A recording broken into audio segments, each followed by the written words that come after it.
My name is Pilar Arias. Happy to be here with you. Happy day before Thanksgiving, everybody. Second wave of the day. Okay, anybody planning on going to the movies this weekend? Anybody have children? And if you answered yes to one or both of those questions, do you plan to watch Ralph Breaks the Internet? I loved Wreck-It Ralph, honestly. It was a really, really cute movie, and so I may or may not be going to see this one. I don't know if this weekend or not. Opening weekends for movies, that takes a lot to get me there, but some people just can't get enough. So let's kind of get a preview. How does that sound? Let's watch. All we gotta do is find the part to fix your game. 6 years after Wreck-It Ralph broke the box office bank, the sequel, Ralph Breaks the Internet, heads to the information superhighway. Ralph, isn't this great? No, it is not! John C. Reilly and Sarah Silverman reprise their roles, with Empire star Taraji P. Henson joining the voice cast. The stars like how this one tackles a topic most of their little fans surf all the time. Showtime. Let's race. The real fish out of water kind of story where Sarah and I are moving through this very exciting multi-dimensional world of the internet. Putting it in the world of the internet, it is such a mirror to us humans, I think, even though it's so inhuman. That is what the internet was made for! Dating back to 1990, the internet is a part of almost everyone's daily life, but what would these actors miss most if they couldn't connect? I probably would miss being able to Google everything. It's like a pocket library. Email and text, like the instant connection is pretty great. I would say I would miss knowing the answers to questions that I had. This is what's called the dark net. In Hollywood, Michelle Polino, Fox News. All right, Michelle, you convinced me. I'm going to have to see it now. The first one was so good. Let's see a hands up emoji if you saw Wreck-It Ralph. And then let's see number 2. If you plan to see Ralph Breaks the Internet. Okay, moving on, some additional top stories of the day. Yesterday was the first day for legal recreational marijuana sales in Massachusetts. You heard Mike Page say earlier that he had some of his friends working in media out there covering this. Huge story of the day out there. And it means big business for the state's 2 stores, which also happen to be the only ones on the East Coast. Fox News correspondent Molly Line has more. A wintry mix did nothing to dampen enthusiasm as buyers waited in long lines to legally purchase marijuana as 2 stores opened in Massachusetts. 3, 2, 1. The state is the first east of the Mississippi to allow retail pot shops. 2 military veterans made the first buys, including Northampton's mayor. We're bringing it out of the shadows. We're making it legal, regulated, safe, and available for adults to be able to purchase and consume responsibly. An Iraq War veteran in Leicester made the initial buy there. It's an honor. It's something amazing. Something I probably dreamed about it back in high school that this day would happen sometime. Under the law, purchases are limited. So people can buy up to an ounce of flour or 5 grams of concentrate, or a combination of both. Residents voted to legalize recreational marijuana more than 2 years ago, but stringent oversight stalled progress. I'm confident we've used our absolute best judgment to kick this off the right way, but we're going to observe and see, and if we need to make changes, we will. The slow rollout aims to avoid the pitfalls other states have faced related to safety, supply, and crime post-legalization. But today, the greatest challenge facing police has been traffic control. This is just like Black Friday at Walmart. More than 1,000 people have streamed through the doors here at Cultivate in Leicester. And with this first day of legal sales and the holiday season upon us, state officials warn that driving under the influence, including the influence of marijuana, will not be tolerated. In Leicester, Massachusetts, Molly Line, Fox News. All right, getting a lot of viewer comments there. It took me forever to change that lower third. Sorry, everybody. Again, my name is Pilar Arias. Happy to have you here. We did have a regular viewer who tunes in every day to say if there was no internet, they would mix Fox 10. And we love hearing that. News Now is a part of fox10phoenix.com. If you haven't yet, join the almost 300,000 other subscribers to our channel. It only takes a click And you can sign up for notifications and be alerted anytime we go live. We do have live feeds here in the Phoenix area, state of Arizona, West Coast, East Coast, everywhere in between. You never know when we could be in your neck of the woods with news that you need to know about. We hear it all the time, especially with our neighbors to the west, Southern California, Los Angeles area. We were covering the Woolsey fire. We cover other things where they're like, hey, our local news station isn't even covering this, or you guys are the only one on it. So if it's live, if it's breaking, if it's happening, we've got a camera there. We're going to bring it to you. Okay, so I talked about this story with Mike. I feel like you can study everything and anything these days. Whatever you want to do, whoever you want to be, it can happen. A liberal arts college in Oregon is now offering a unique dual degree, one that lets students study the art of winemaking. Did you sign up for that? Vineyard site selection is the single most important decision that any potential grape grower will face. The vines, still small. The plants are all new plants, yet eager to grow on this McMinnville countryside. This one right here did very well.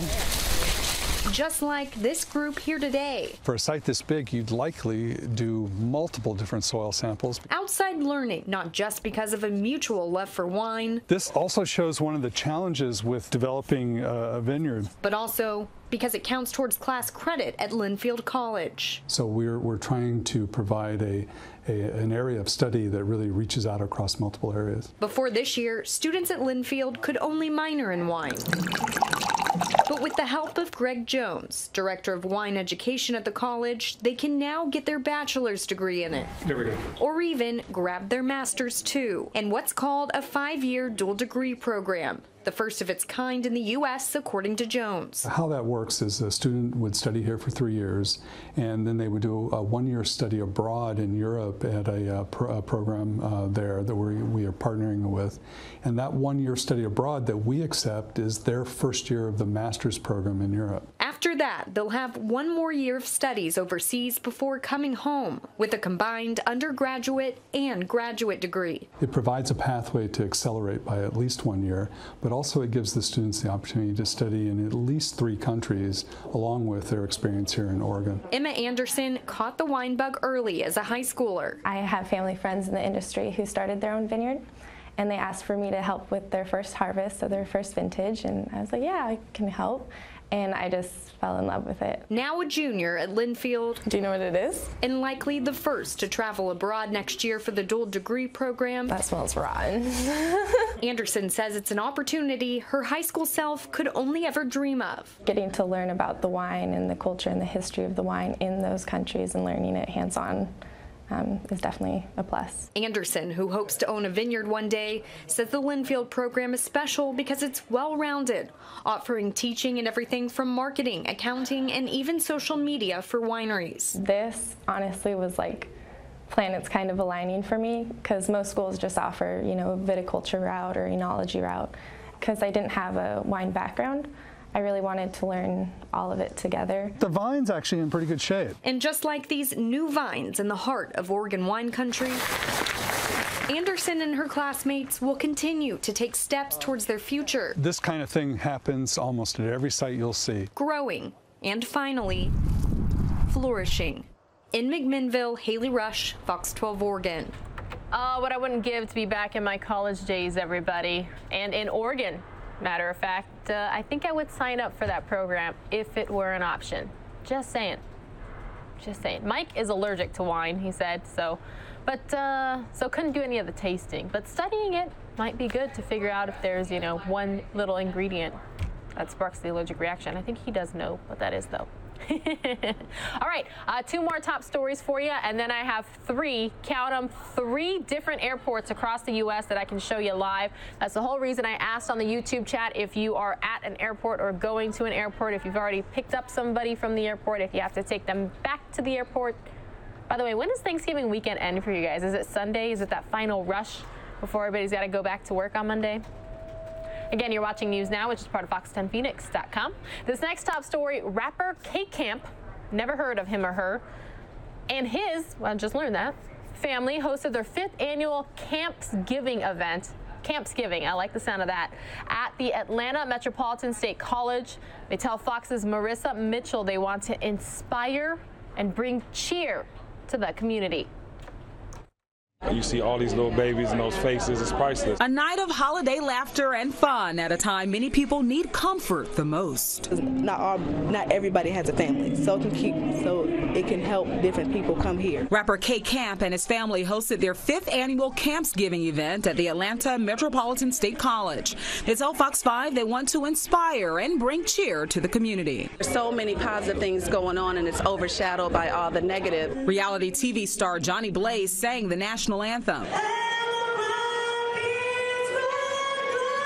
Media executive and radio personality Kenny Burns hosted the game. Families come together and they're thankful for their blessings, and a lot of people don't have them. We don't have to, we're not obligated, but it's good to do it. It's like you need to do it. You know, kids, when I was growing up, I didn't have a lot. I wish I did have an artist that I looked up to that would give back and have fun and be around my family, and it's nothing but positive vibes here.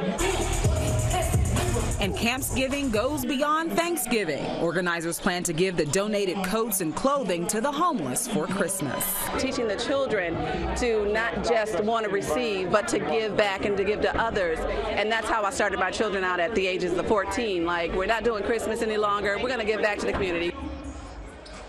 Oh, those feel-good stories around the holidays. And I still can't believe tomorrow is Thanksgiving. What did you guys think about that Butterball phoner that Mike had? We had him on AZAM too. I love it. They were saying the most commonly asked question today on the Butterball tip line, hotline, whatever you want to call it, is how do I defrost my turkey by tomorrow?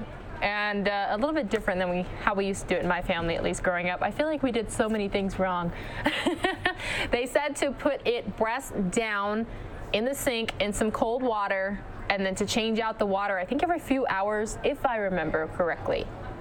Okay, one of my favorite reporters, anchors, on-air talents is here to bring us business briefs. Tracy Carrasco. Big tech stocks led Tuesday's sell-off that pushed the Dow down as much as 648 points and wiped out 2018 gains.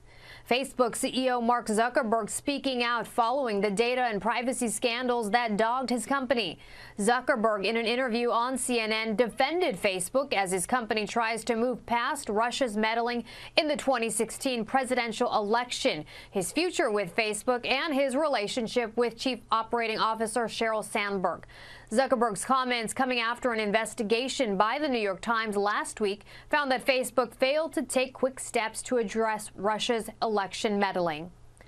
Gap said it may close hundreds of underperforming stores after it reported a 7% decline in quarterly sales. In North America, Gap has about 800 stores. The company is reviewing some flagship locations as well as other stores based on profits, traffic trends, and some other factors. The company believes closing the underperforming stores would boost overall earnings at the company. For more, log on to foxbusiness.com. In New York, I'm Tracy Carrasco. Tracy, your stories every day. I love hearing about what all the companies and businesses across the U.S. are doing. Apple, Amazon. She's talked about T-Mobile Tuesdays before. She talks about retail stores, everything, anything. Those business briefs are absolutely some of my favorite daily top stories to bring you all here on News Now, which is part of fox10phoenix.com. Hey, we've got 3 airports up live for you right now. The busiest one from this live picture, at least. I don't quite know number-wise, busiest or not. And it's also probably the closest one to us here in Phoenix. That's LAX, Los Angeles International, on the far left-hand side of your screen where you see all those cars.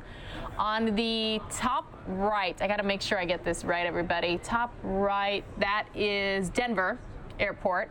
And then on the bottom right, that is Dallas.